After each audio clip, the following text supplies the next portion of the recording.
DJC Productions proudly presents The Dusty Cover Show. Hear the inside story from today's authors, plus free chapter downloads. Kindly promoted by Lady Lake Artist Promotion and Publicity for artists and bands in the US and UK. And now, here's Dusty Cover.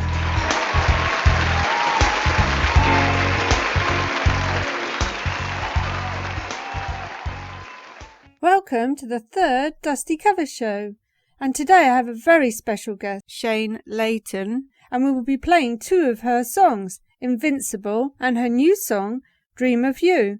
Thank you for coming to the Dusty Cover Show, Shayne, and welcome. Thanks so much for having me on your show. This is awesome. Thank you. You're an actress, singer, author, redhead, superwoman, and you've got a really loyal fan base, and that reminds me, please could you say hello to probably your biggest fan in the world, Tristan from Australia. Oh, of course, Tristan, he's the best. We're always tweeting back and forth. He's just the coolest. He's my main guy. So hi Tristan, love you. Hope you're listening. Oh, he will be. He's really excited. So you're a best-selling fantasy vampire story books of Light and Darkness series, and it's a planned 5-part series. That's correct, yeah? It is actually going to be a 7-part series. Wow. What is so appealing about vampires to you? You know what? I get asked this question a lot, and I don't have a good answer, and it's kind of disappointing, but it's true. I think that since I was very little, I watched a lot of fairy tales, or I read a lot of fairy tales with my family, and I always just kind of tended to, I was more inclined to the darker stuff. I liked to read Edgar Allan Poe, and when I was 15, one of my closest friends introduced me to Anne Rice, who was brilliant, and this was after, actually, I told her about Twilight, and she told me, no, Shayne, no, Twilight's not it. She said, read the Vampire Chronicles and then come back to me, and then I did, and then after I read Anne Rice, and I was introduced to her poetic prose and the way that, she's such a lyrical writer, which is what I strive to be as well. So after, I read her books, I fell in love with the whole subject matter even more. And I think that it's just the idea of something that is immortal and impossibly powerful and also seductive and dangerous. I think dangerous things are alluring. And so I think that's what it is. It's just the idea of, this impossibly strong being. Yes. It's charismatic. So I think that's it. Yeah, I love vampires too. I think a lot of people do. Well, why the Czech Republic? I noticed it's set in the Czech Republic, your books. My husband is actually from the Czech Republic. He's not from Prague, but he's from a town called Novicin. It's closer to the Polish border, so it's East Czech in Moravia. We actually met each other doing an independent film, a kind of vampire. It's embarrassing for me to admit this, but it was loosely based on Twilight, which is probably why it turned out so bad. But we met doing that movie, and when I met, his name is František, we call him Frankie. When I met him, it was just this immediate infatuation, I guess, even as a friend, because he was from a land that I had never been to, and it was, just Czech Republic was steeped in so much history, and as we started to get to know each other better, I started to learn more about the culture and the history and the architecture and everything about it. Yeah. I fell in love with not only him, but also Czech.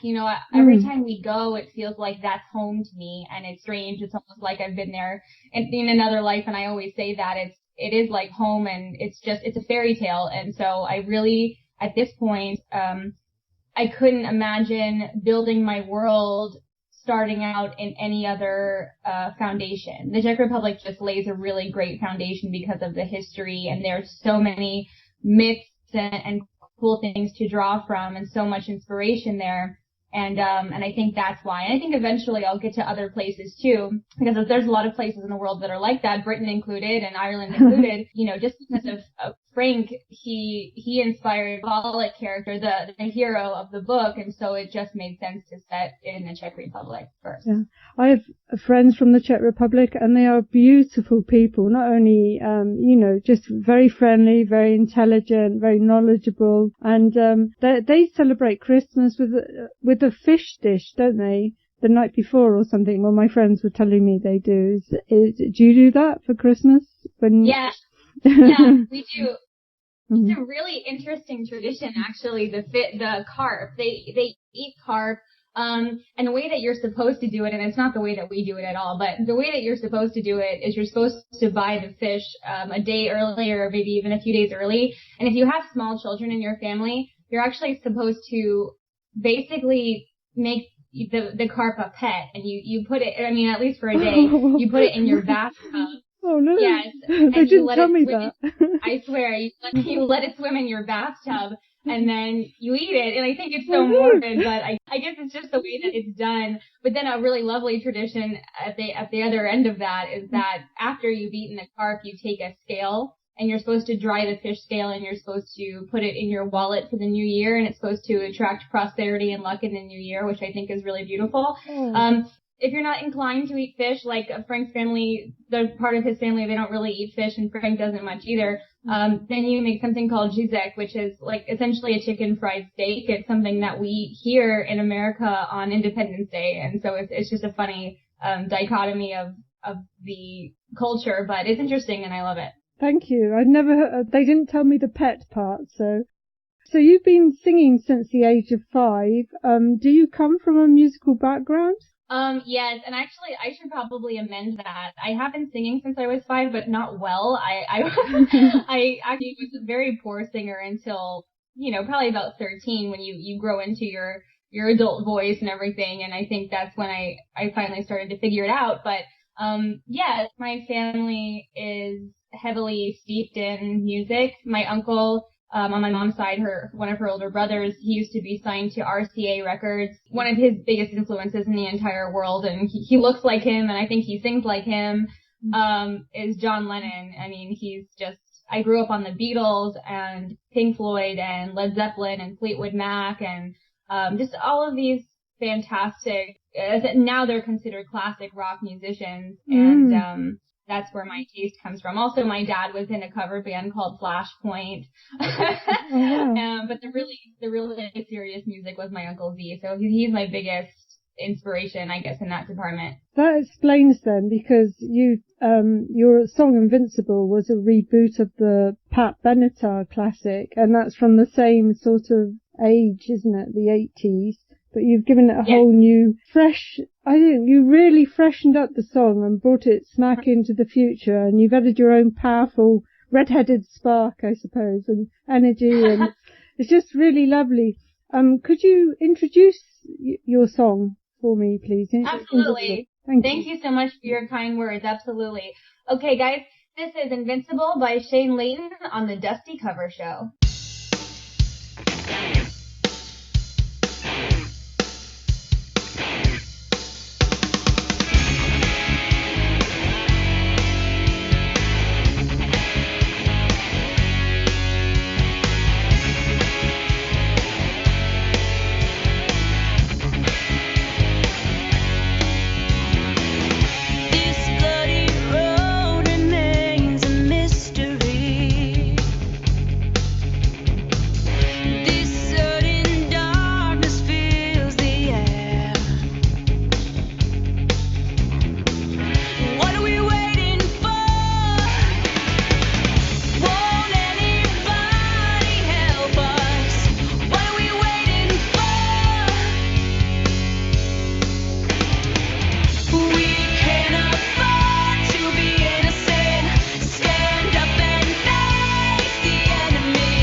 that was an awesome song. I really, really enjoyed that. I keep listening to it. I keep coming back to it and listening to it because it's such an amazing song. So I'm sure everybody out there has enjoyed it as much as me, especially Tristan. I have to keep mentioning him because I can hear him screaming every time I say that. You're an amazing person. I've been reading your bio, and you started so young. You just out of high school, you wrote and co-directed the film Incubus. I hope I'm saying that right. A paranormal romance, and then you starred alongside Tara Carnell in the film Legend of the Red Rapper. And so you're an amazing actor as well. What are you working on at the moment with your acting? A lot of people tell me that I need to kind of focus on one facet because there's just so many things that I don't even claim to be good at. There's just so many things that I'm in love with doing, and because it's purely enjoyable. I mean, there's so many ways of storytelling and coming together and working on something that's creative and collaborative with other people, and so that's really why there are so many things that I do. And so acting, to be honest, is it's on the bottom of my totem pole right now. I mean, I'm really trying to concentrate on the music first and foremost, and over the holidays, the music industry kind of takes a rest. So right now I'm especially focusing on my writing career with the books and everything and revamping the books and all of that. But recently, I just did a short film, with this girl. Her name is Emily Gossett, and she's a young up-and-coming female filmmaker here in Florida. And she's got a lot of fire under her skin. There's a lot of things she wants to do. She has got a lot of ideas. And so it was just really cool to kind of step away from my own projects and work on somebody else's idea for a minute, because it's kind of refreshing. It's palate cleansing, and, so she wrote a short film called Blink, and it's about a blind girl who loves to dance, and she does it well.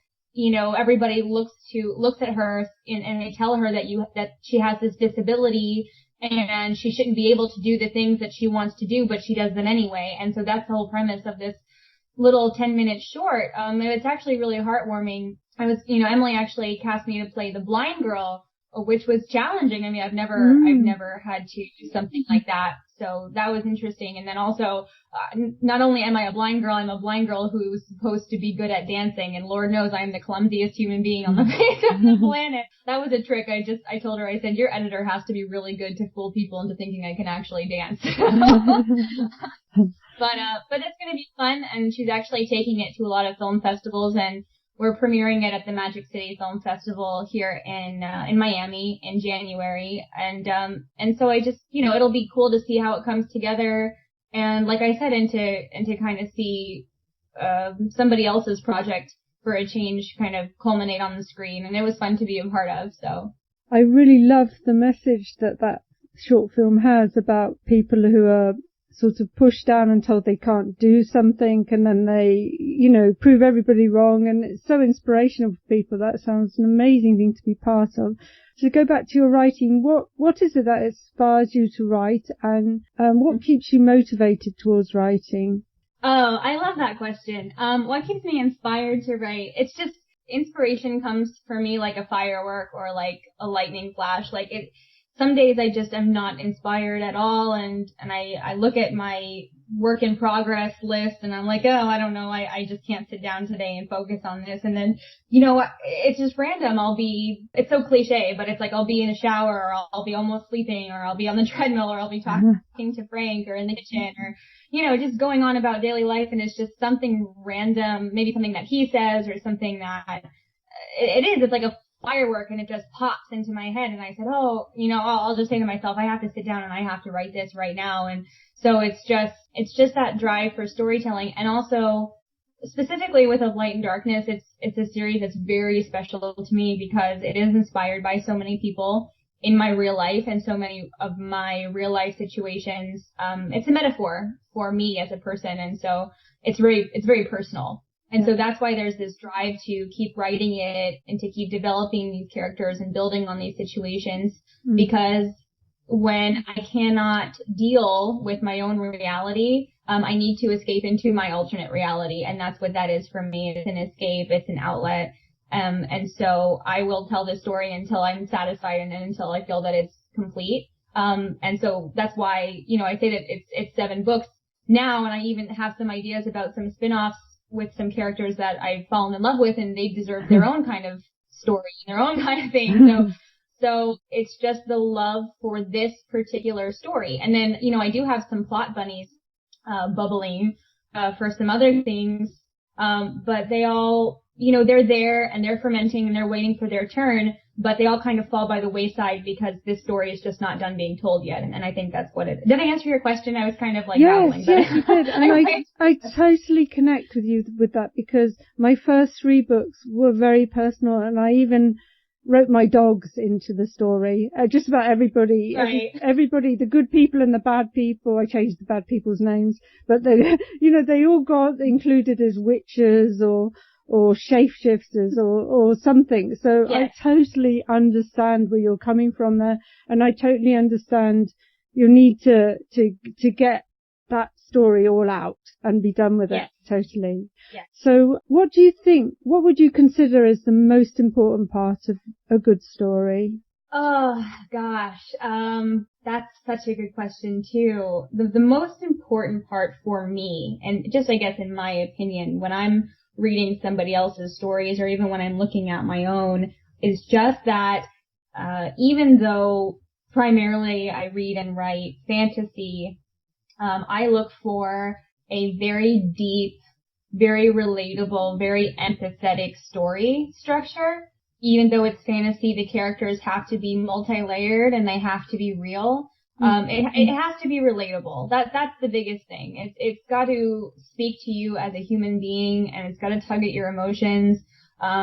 Because at the end of the day, I think reading and going into somebody else's world and even going into your world is supposed to be cathartic.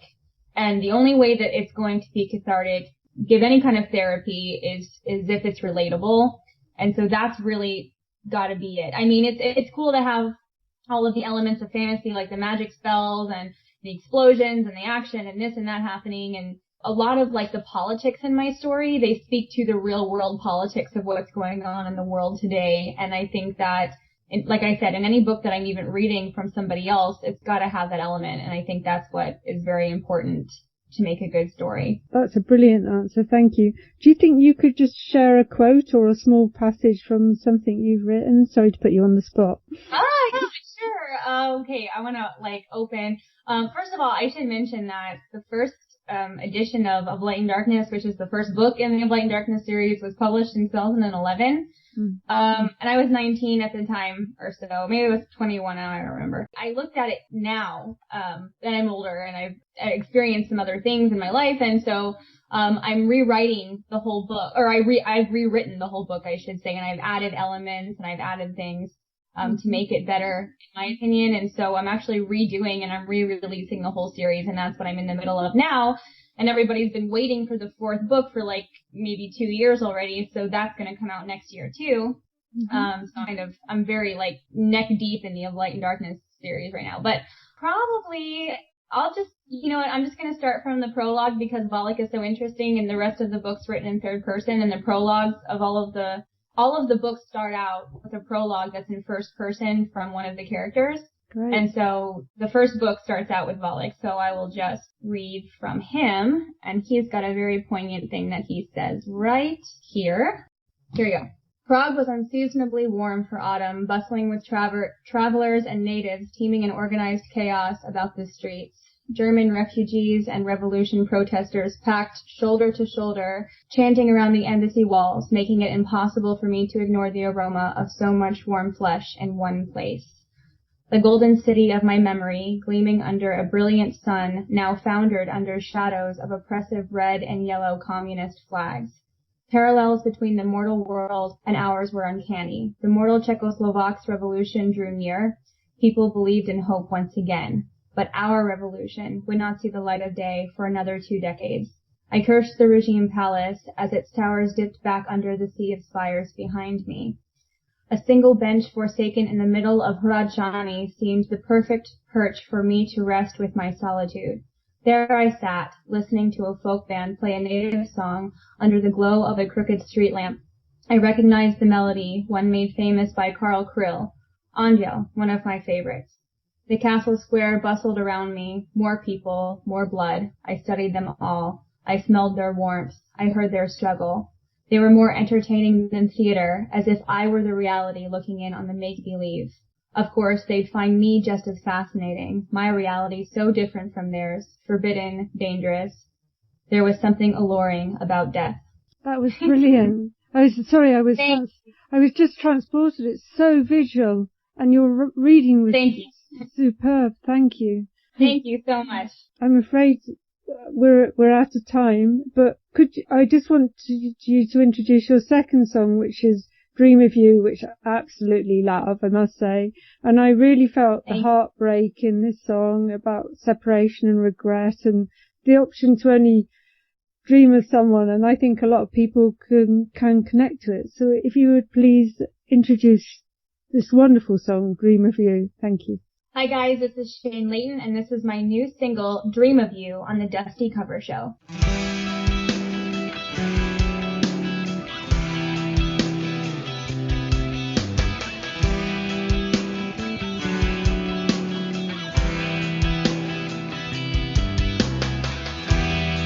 It's only been one night of me alone. I'd call you up but you won't answer. I'd run to you and fall in your arms, but somebody else is already there with you. Someone else is there. I should be there with you. If it's alright, I'll dream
brilliant. Thank you so much. And I'll review your new song and I'll get round to reading your book. Thank you again for your time. Tristan will be over the moon with having his name read out twice. Thanks so much for having me on your show. It was a lot of fun and I really appreciate it. Wowee, what a fantastic interview and what an awesome lady. And so for all of the other Shayne Leighton fans, let me give you her links. So it's www.facebook.com/Shayne Leighton fans. Leave a review for her on Goodreads if you've read her book. We authors love you people who review us. Also, she's on Twitter, twitter.com/Shayne Leighton, and YouTube, youtube.com/Shayne Leighton. And you can also find more information about her songs and what she's doing and everything else on ShayneLeightonBlog.wordpress.com. So thank you all for tuning in. You're all awesome.